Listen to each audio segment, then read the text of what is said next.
c'est-il sur le marché du NFT le mardi 30 janvier 2024? Qu'est-ce qu'il ne fallait surtout pas rater? Fabien, c'est parti, on t'écoute. Mais avant ça, n'oublie pas le petit pouce bleu en bas de la vidéo, on s'abonne à la chaîne et surtout, on clique sur le lien dans la description pour accéder au Discord où on partage tous les jours d'informations exclusives qu'on ne partage pas sur YouTube, les stratégies qu'on met en place, les calls qu'on donne et surtout, les robots que Fabien code et développe à la main et qui permettent d'avoir un avantage technique incroyable sur le marché pour de potentielles plus-values qui sont tout autant, bref, du très lourd, ceux qui veulent apprendre à gagner de l'argent avec les NFT. Fabien, à toi. Alors, grande nouvelle, Magic Eden sur son wallet. Donc ça y est, vous avez encore un nouveau wallet, puisque Un de plus. tous ces petits wallets que vous avez là ne sont pas suffisants, il faut bien en rajouter un. Et donc, il y a le Magic Eden Wallet maintenant, qui pourra se rajouter à cette magnifique liste qui est ici. Voilà, l'idée du Magic Eden Wallet, c'est que du coup, vous avez un wallet qui permet de faire du Solana, du Bitcoin et de l'Ether. Et de faire des cross-chain, d'acheter des NFT dans les trois blockchains. Donc du coup, vous avez vraiment un wallet pour les utiliser, gouverner tous. Parce que du coup, ça remplace Phantom qui est là, ça remplace MetaMask qui est là, et ça remplace Unisat qui est là, et même Lather qui est là aussi. Ouais, c'est vrai, ça remplace le truc au final. Donc ça remplace pas mal. Donc là, ça ferait, au lieu d'en avoir 4 ici, il y en aurait un pour les 4. Ok. Bon, je l'ai pas fait parce que j'ai un peu la flemme. Mais pas d'intérêt de ouf d'avoir un wallet en plus. Ils ont dit ouais, vous allez avoir des avantages de ouf. Évidemment qu'ils disent ça parce qu'ils Enfin, évidemment, ça me paraît un peu évident de... tu vas pas dire bon, c'est un wallet comme un autre. Pas grave, un wallet en plus. Pas d'intérêt particulier. Voilà, donc ça s'appelle Magic Eden Wallet. Ok. D'ailleurs, hier, j'étais sur le GitHub de Magic Eden. Et le Magic Eden Wallet version Unisat, c'est simplement Unisat. C'est le wallet Unisat qu'ils ont pris, ils ont brandé avec Magic Eden, et voilà, c'est Magic Eden Wallet. C'est marqué sur leur Discord, ça m'éclate. Je pense que le stagiaire a oublié d'enlever ce genre de choses et personne ne va sur les GitHub, ça ne se voit pas. Enfin, personne, sauf on va lui faire un peu de taf compliqué. Petit drama dans l'univers des NFT avec AOF. Et qui n'a rien à voir avec la colonisation d'Afrique, non? Qui n'a rien à voir avec la colonisation d'Afrique. AOF. Bah, tu sais, c'était. Je crois que tu avais AOF, AEF, c'était l'Afrique francophone de l'Ouest, un truc comme ça. Bon, en tout cas, non, ça n'a rien à voir. Ok. Building the Metaverse, c'était un free mint, donc a priori, on se dit, bon, ça va, 0,125 pour un free mint, c'est plutôt ok. Si on regarde les analytics, on voit que ça va tout en bas et on voit largement une chute assez sévère. On était à 0,4, 0,5 et voilà, on est à 0,11. Que s'est-il passé? Qu'est-ce qui s'est passé? Eh bien déjà, pour la première fois depuis plusieurs années, Dingaling a tout vendu. Donc il a vendu ses 150 NFT. Il a pris une petite perte de moins 60 Ethers. Pourquoi? Que s'est-il passé? Eh bien en fait, ils ont sorti un free mint en hypant les mecs en disant vous allez avoir un petit token de NFT. Une petite allocation de tokens grâce à vos NFT, le classico maintenant. Et ils ont sorti la tokenomics du token. Ceux qui hold les NFT en récupèrent 1% de la supply du token. 1%. Pour tous les NFT. Hein. Pour les 2222 NFT, c'est 1%. Voilà. J'ai pas bien compris. C'est quoi? Je suis pas répété, j'ai pas bien compris en fait. En fait, tu possèdes un NFT. Quand tu veux un NFT, tu vas avoir une allocation de tokens. Ok. Donc du coup, ça fait de l'argent gratuit, donc les gens aiment bien. Donc du coup, ça se chauffe, les gens achètent plus cher, les prix montent. Et, parce que, C'est du foutage de gueule, c'est que 1% de l'allocation du token complète, c'est ça? 1%, les 2222 NFT là, se partagent 1% de l'allocation. Et en plus de ça, ces 1% partagés sont en vesting, c'est-à-dire que tu débloques la vente des tokens sur 20 mois.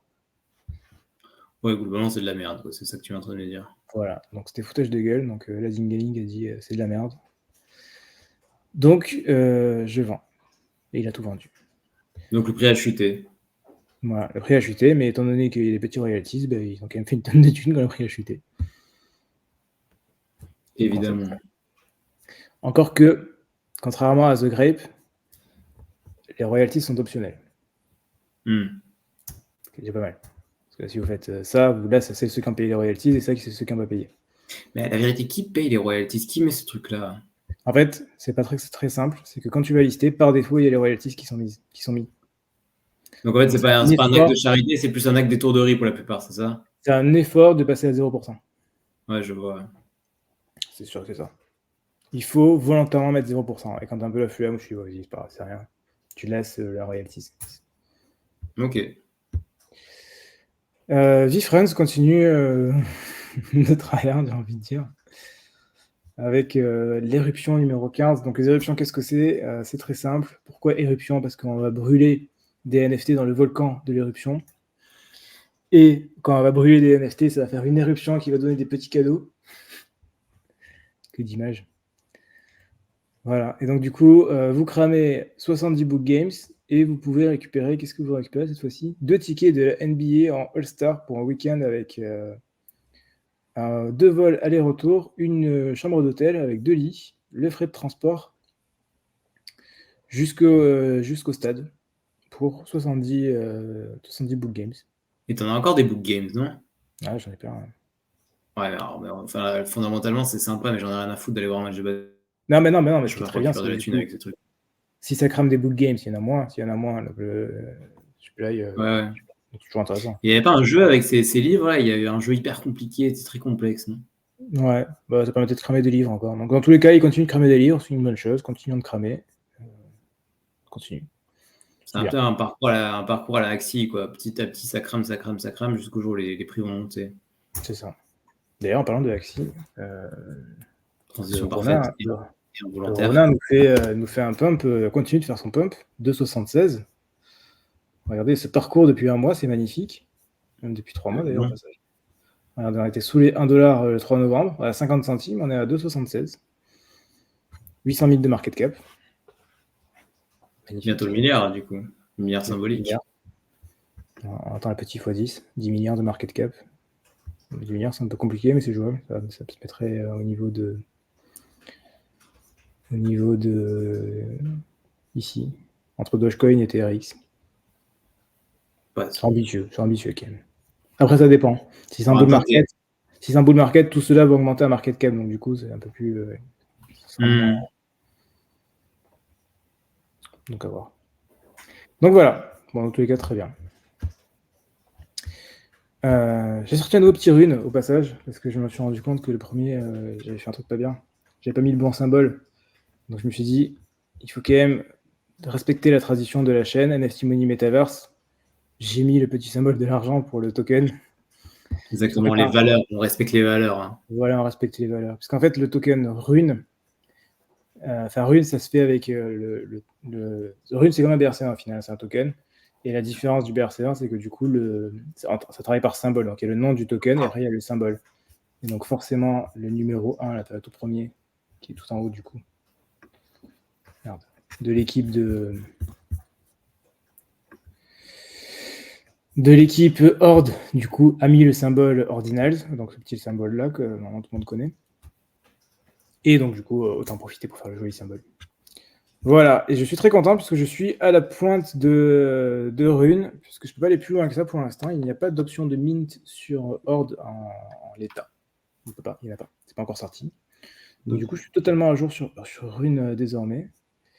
Et les petits tutos dans le Discord arrivent dès aujourd'hui pour les mints via full node sur BRC20, Ordinals et inscription de texte. D'ailleurs, on accueille, on offre la bienvenue au nouveau collègue qui nous a rejoint hier. Bien joué à lui. Et ce sera tout pour aujourd'hui. Tu veux ajouter quelque chose? Non, mais ce sera tout. Parfait, pas de commentaires, salut à Gogo. Merci beaucoup Fabien pour ce petit point quotidien, le petit pouce en bas de la vidéo. On s'abonne à la chaîne et surtout, on clique sur le lien dans la description pour accès au Discord. On vous partage tous les jours des informations exclusives qu'on ne partage pas sur YouTube, les stratégies qu'on met en place, les calls qu'on donne et bien sûr les robots que Fabien code et développe à la main lui-même qui permettent d'avoir un avantage technique incroyable sur le marché pour de potentielles plus-values qui sont tout aussi incroyables. Bref, du très très très lourd si vous voulez apprendre à gagner de l'argent avec les NFT. On se retrouve dès demain pour un prochain point quotidien. Ici, la portez-vous bien, faites de l'argent. À la prochaine. Ciao. À la prochaine. Ciao.